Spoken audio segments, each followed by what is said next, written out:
And today we're Jive talking with Jam Orange president Paul Kelly. Paul's an accomplished musician. He has been an integral member of the band November Shorn since 1981. He has his own radio show on 2MCE in Bathurst and is one of the longest serving members of Jam Orange, having served on the executive committee since its inception and as president for the past 3 years. Thanks for joining us, Paul. Thank you, Mark.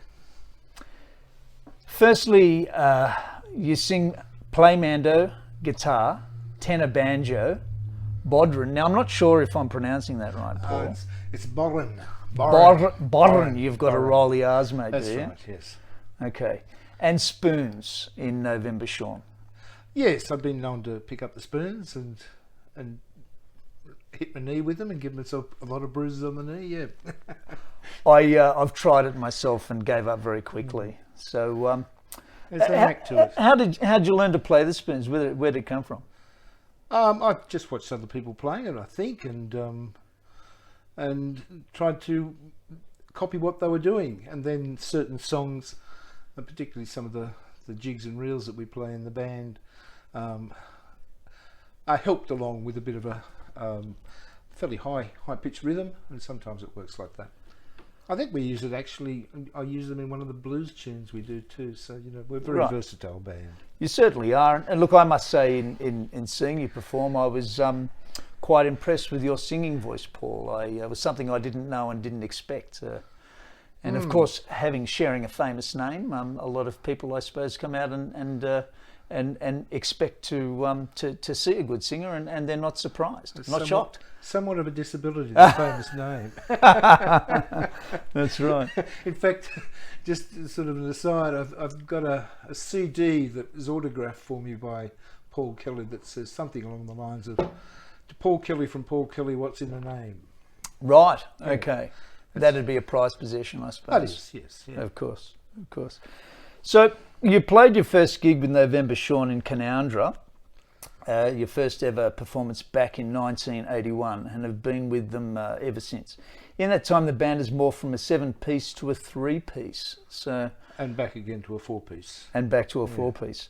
All the while remaining in high demand and playing over 600 gigs in country halls, school halls, shearing sheds and backs of trucks. Just about everywhere, I think. I drove past little places. I said, can't even remember the name of the place, but I played there somewhere at some time. Yeah. Look, the band's coming up for its 40th anniversary. That's pretty impressive. Yes, yeah. It means that obviously we're a band that don't get into each other's faces too much, and we've been getting along for most of the time fairly well. Yeah, even though we've had 7 members and people have come and gone, they've left town. Yeah. But the current lineup of myself, Jeff, Ann, and Ross have been. I think we've been together for about 15 years, or maybe longer. So original members, yourself and Jeff, is that right? Jeff and I were the original members. Yeah, right. Okay. Yeah. And I believe the 40th anniversary is being pushed back. Well, COVID has sort of changed our world, and also November Shorn's. We've decided that we've got so many fans that limiting a hall size to 50 people is probably not fair to them. It's not the right thing to do. We're expecting hordes of people to attend. Fantastic. Okay. Well, I'll be there. I'll turn up and have a look. That looks well worth it. So part of this interview is to have you play a few songs, Paul. We'd like you to share some of the songs that have shaped and influenced you over time. So you've selected some tracks to share with us. And the first one is by Roaring Jack. That's and right, yeah. The title is "The Swaggies Have All Waltzed Matilda Away." Yeah, it's by a band that has long since disbanded, but was formed by a Scotsman living in Australia at the time, Alistair Hewlett. And sadly, Alistair passed away 2 or 3 years ago now. But during his time in Australia, he had a really significant impact on the Australian, I guess, independent or folk music scene. And the band that he formed, probably best described as punk folk or folk rock. I don't know about, not too heavily into categories. I just like the song. It comes from probably the fact that in days gone by, I was a secondary English and history teacher, and just loved Australian history. And this song almost is a snapshot of Australian history from first settlement to the current day. Right. So let's have a listen. Paul, you've hosted a radio show on 2MCE, so I could first of all ask you for some tips on how to run a successful radio show. Oh, you're going well, Mark. Thanks, mate. So 30 years now you've been running that show. How did that come about? Is it mostly music, or I really should know more about this? But tell us about the show, mate. Oh, it's a music show. I basically play traditional music of an acoustic variety, but sometimes there's other tracks that go in there. It's fairly eclectic. Mm-hmm. It's called One of the Folk, but it's probably the folk is not a genre of music. It's just there are 5 of us or 4 of us that present the show. Okay. And we have shifts. Take turns. Yeah, so we take turns. So every one of the folk has a probably different take on the type of music they like, and they present that, and we talk about, or I talk on my show about some of the background of the songs. I also use the show as a way of publicising musical events that are occurring around the Central West, particularly Jam Orange, and great. And I've been known to do interviews of musicians that are about to play for us. And what about musicians that aren't going to play for us? It must be a great vehicle to be able to have an excuse to call. Well, yeah. I mean, any show takes a heck of a lot of planning, and when you're doing it, I do it two weekends a month or 2 Saturdays a month, and so you've got a bit of time to plan things like that. If one can find the people that, but I would try to be focusing on local musicians or people that maybe Jam Orange has got coming up in one of their concerts. So folk, luckily as well, I think is such a broad genre. Like you've said there, folk punk, folk rock. There's I've heard folk jazz. There's I mean, folk really is of the people, isn't it? Folk is it's music of the people. It's usually the songs themselves tend to be written and framed differently than, say, commercial songs. They generally have a chorus. Sometimes people sing along with those choruses, but it's not finger in the ear type stuff. Yeah. Because I mean, the music itself, the musicians that play in this type of music, go way back to medieval times. Yeah. And even before that, it's somebody talking to somebody else, and one of the natural things that we do as human beings is also use music. So discussions, conversations become music. In the folk music scene, that tradition tends to get passed on. So somebody will hear a song somewhere, they'll come up with, will use their memory because they didn't have recording devices and things like that, so they used their ear to memorise it. And quite often, as it moved along and numerous people went through that process, the songs changed, or parts of the songs changed.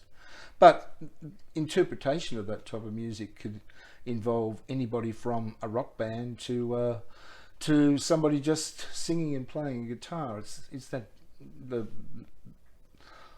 way the music is presented is quite varied, and it does range. You do get punk musicians or bands that have a punk feel doing traditional songs. Yeah, absolutely. And when bands in the 70s, when there was a late 60s, 70s, there was a folk music revival in Britain, and it sort of followed the revival of music that was occurring in America. But in Britain, it became, they started putting electric instruments to the music, and before long that developed into folk rock. But there were still at the same time individual singer-songwriters that were writing their own songs, playing their own music, just as a singer-songwriter. So I mean, it's a very broad field of music, but it's basically music about the people that probably is very different to what would be generally termed commercial music.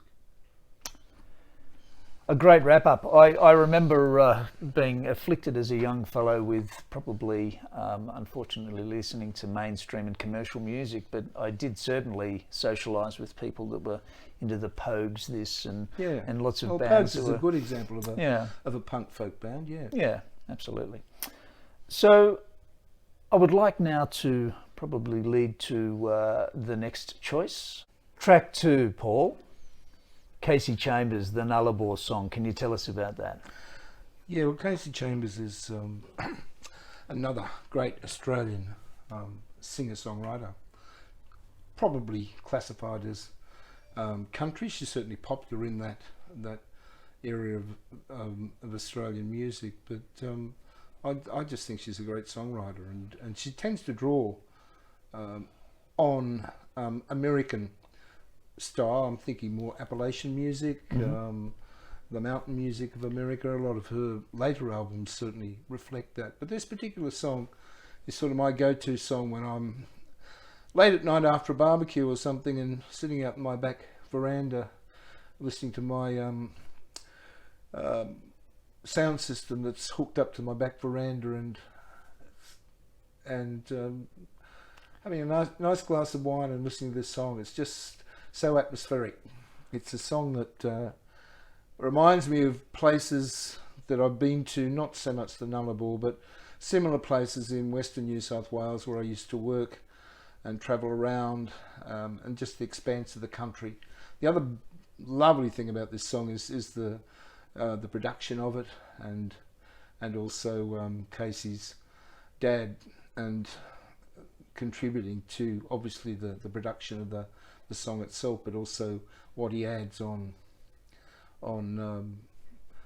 I think probably Restophonic guitar. I think that's what he's using. Yeah. Okay. Or dobro. Yeah, it's a lovely song, and the words are just they're quite haunting. It's all about always wanting to go back to place, go back to country.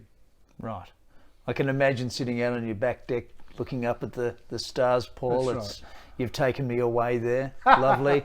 Let's have a listen to the tune.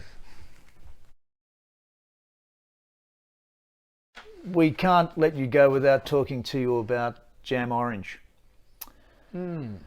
So, what inspired you to join Jam 6 years ago? So the organisation was formed back in 2015, and there was a lot of people obviously that got on board back then, but what inspired you to join the organisation? I sort of tried to get something going in Orange when I first came up here from Wollongong.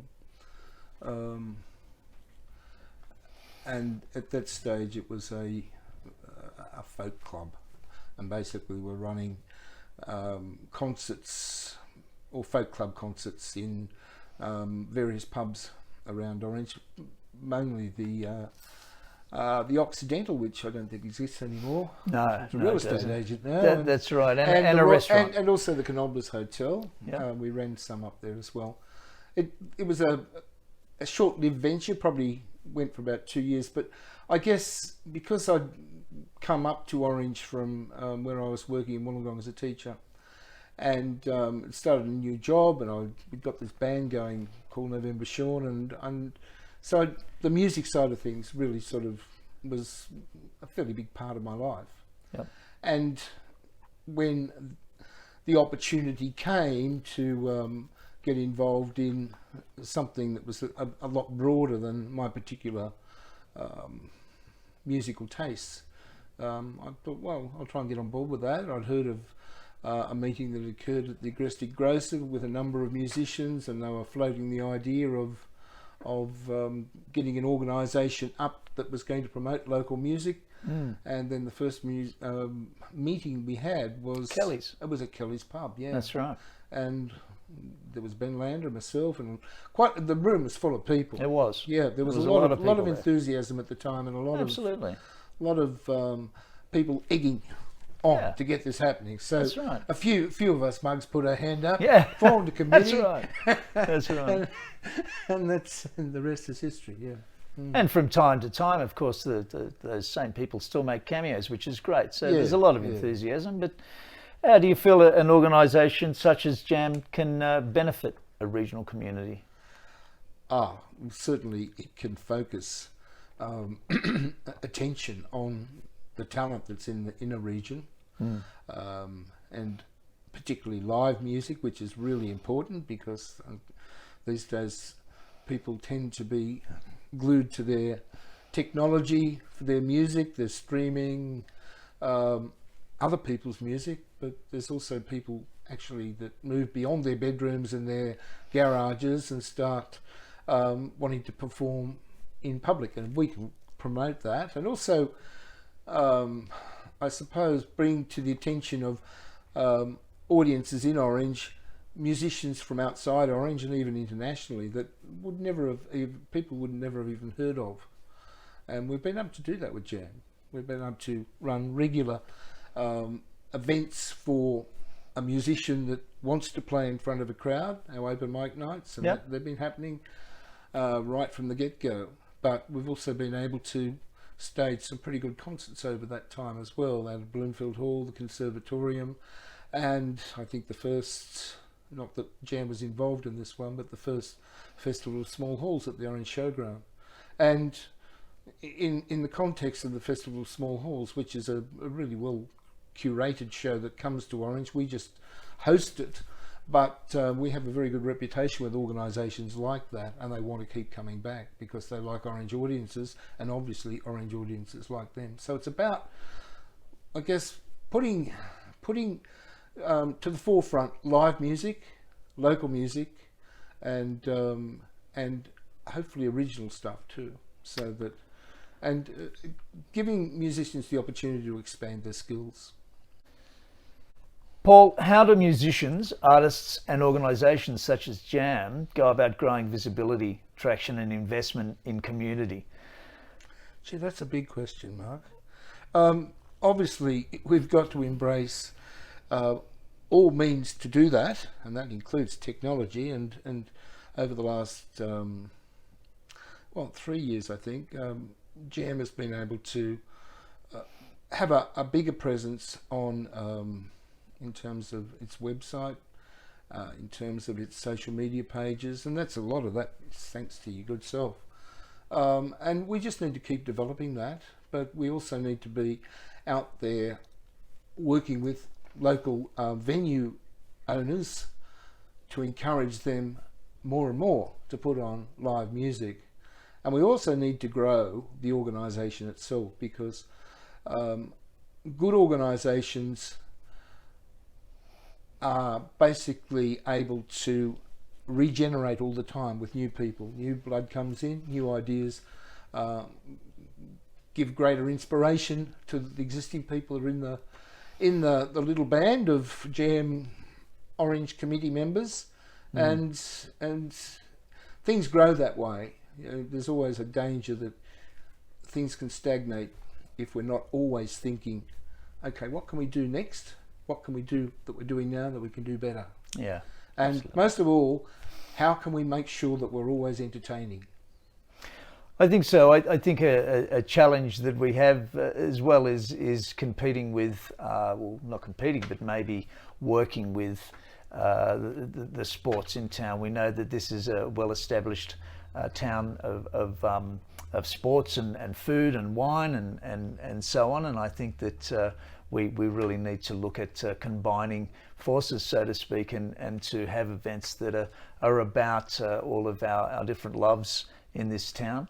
This is something there's potential coming for that though, because it's an initiative of the current Orange City Council to establish a culture hub in the area surrounding the Civic Centre, Library, Art Gallery, and soon to be, in probably 2023, a brand new regional conservatorium complex.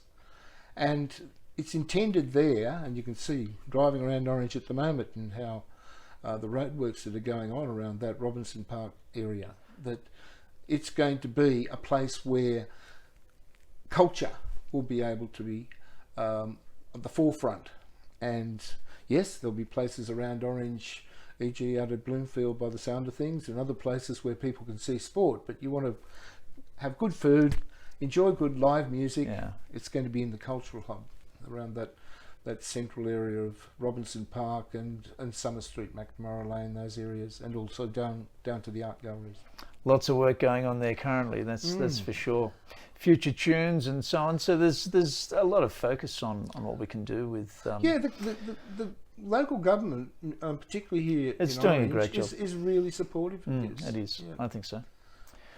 So what drives and motivates you to keep turning up month after month, Paul? It's you've put in a Herculean effort. I think it is great. But what motivates you to keep coming out? And please, keep coming. But what motivates you?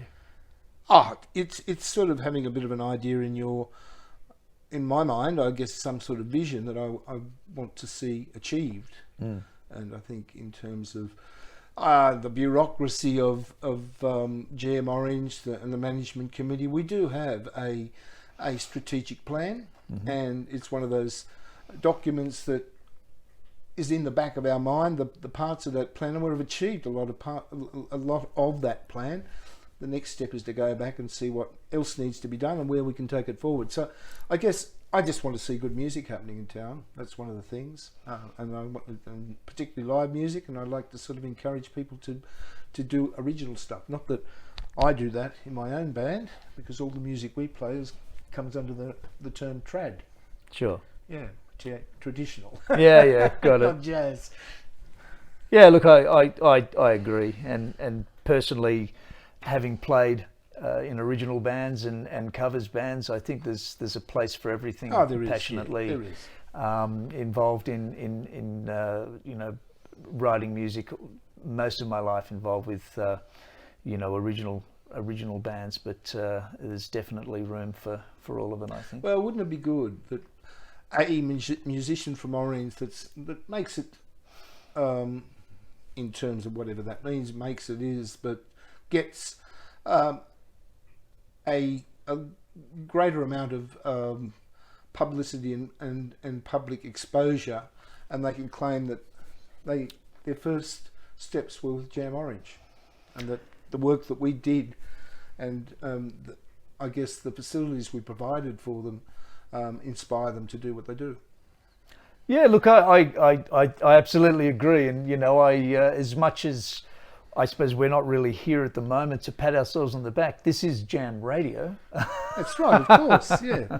And as the president of Jam, it's my responsibility to always put us on the front foot and to give us as much good PR as possible. Well, you can do that. You've done that. You've done that well.